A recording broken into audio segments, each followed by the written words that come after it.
Hulaan nyo kung ano to. Ano pa kundi crispy butterfly drumstick. Pinaliguan natin ng unlimited gravy. Pagkagat, crunchy. Ang sarap. Kung paano ko ginawa, tara sa kusina. The best naman yung ating niluto.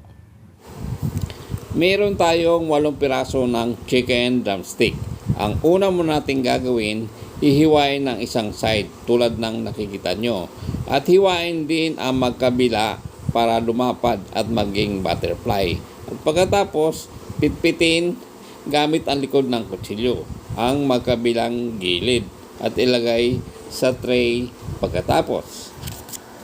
Maglalagay na tayo ng pampasarap. Una muna nating ilagay 1 teaspoon onion powder, 1 teaspoon garlic powder, 1 teaspoon paprika, 1/2 teaspoon white pepper, onion leaves at shredded ginger, at 2 teaspoon na toyo o soy sauce.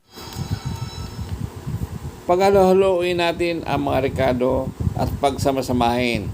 Mix, mikos-mikos, sabi nila, hanggang magsama-sama at ibabad natin ng hanggang 30 minutes. Gagawa na tayo ng mixture flour.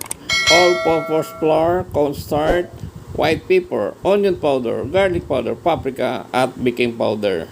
Yan, imimix natin to. Halo-haloin lang natin. Okay, tabi na natin to. Alright mga papsi, ito na yung ating binabad.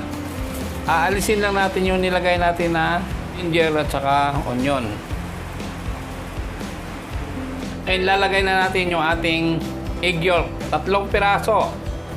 Basag ang isa.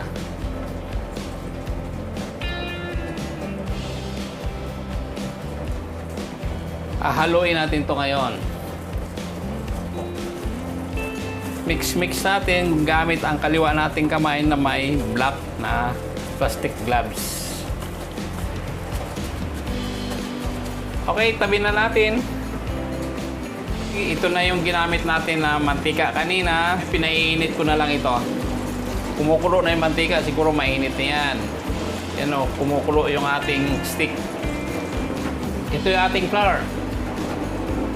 Ilulub-lub lang natin to.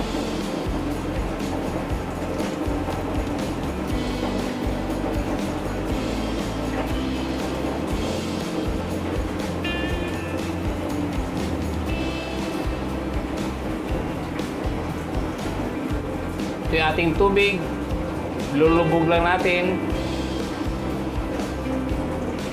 Balik natin sa flour.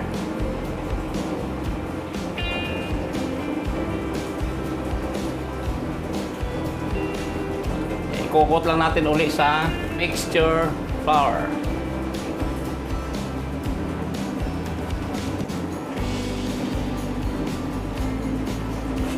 Saka natin ngayon ipiprito. Ito pa yung isa, yung ating pangalawa. Ikukot lang natin sa mixture flour.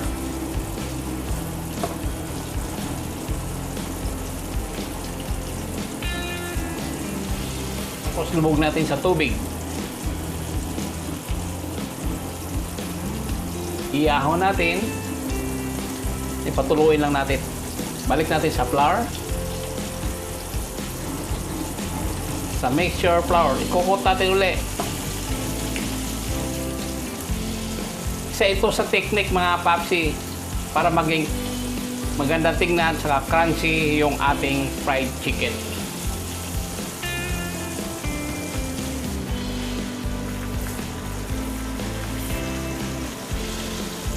Silipin natin yung una nating nilagay.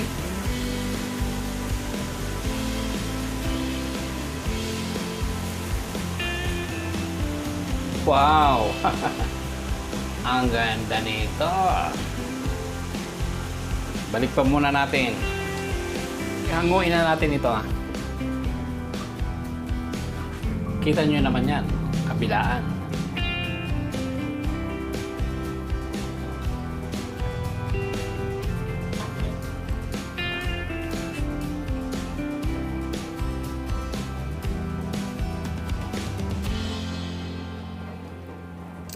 Tapos na naman yung ating pinaghirapan. Crispy butterfly drumstick. Crunchy na, delicious pa. Hanggang sa sunod, happy cooking and enjoy watching.